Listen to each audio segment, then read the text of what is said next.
SSC 26 batch.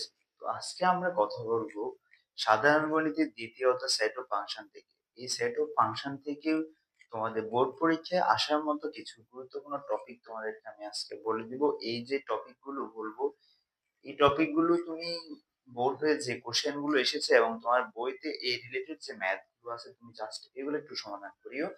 তাহলে এই অধ্যায় থেকে আসা একটা সৃজনশীল তুমি ইজিলি সমাধান করতে পারবা। প্রথম কথা হচ্ছে এখান থেকে একটা সৃজনশীল আসবে এটা একেবারে পুরোপুরি শিওর। তো কি কি টাইপের ম্যাথ করতে হবে একটু দেখো।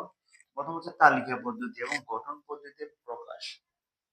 বোর্ড কোশ্চেনে দেখবা এই কোশ্চেনটা হচ্ছে খ নাম্বারের জন্য সবচেয়ে বেস্ট একটা কোশ্চেন। তো তালিকা পদ্ধতিতে প্রকাশ এবং গঠন পদ্ধতিতে প্রকাশের 20 সাল থেকে 25 সাল পর্যন্ত যতগুলো কোশ্চেন হয়েছে সবগুলো তুমি সলভ করবা। এরপর হচ্ছে ক্রমজোরের শর্ত অনুসারে ম্যাথ। কিছু কিছু ম্যাথ আছে ক্রমজোরের শর্ত অনুসারে ওগুলো সলভ করবে, এগুলো ক নাম্বারে আসে বেশিরভাগ। এরপর হচ্ছে যে পাওয়ার অফ এ অর্থাৎ শক্তি সেট নির্ণয় করা। যে কোনো সেটের শক্তি সেট নির্ণয় এবং ওই এর উপাদানটা two to the power n কে সমর্থন করে কিনা এরকম একটা ম্যাথ আছে দেখবা, এটা সলভ করবা বেশি বেশি করে। এরপরে হচ্ছে যে এস অন্বয়টি তালিকা পদ্ধতিতে প্রকাশ করে ডোমেন এবং রেঞ্জ নির্ণয়।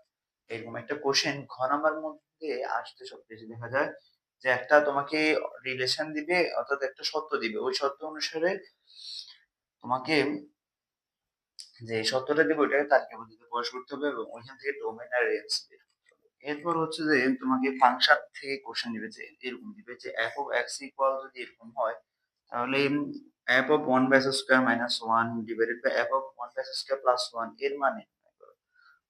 এটা একটা সাপোজ দিলাম এই দুটোটা কিন্তু অন্যরকম ভাবে আসতে পারে।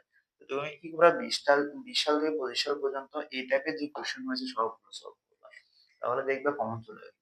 আর আরেকটা লাস্ট টাইপ হচ্ছে সংযোগ সেট এবং ছেদ সেটের যে ধরনের, অর্থাৎ সাপোজ এ একটা সেট বি একটা set, A union B, A intersection B, তারপর হচ্ছে A prime intersection B prime, অর্থাৎ এই ধরনের যে কোশ্চেন গুলো হয় এগুলো ভালো করে সলভ করবা।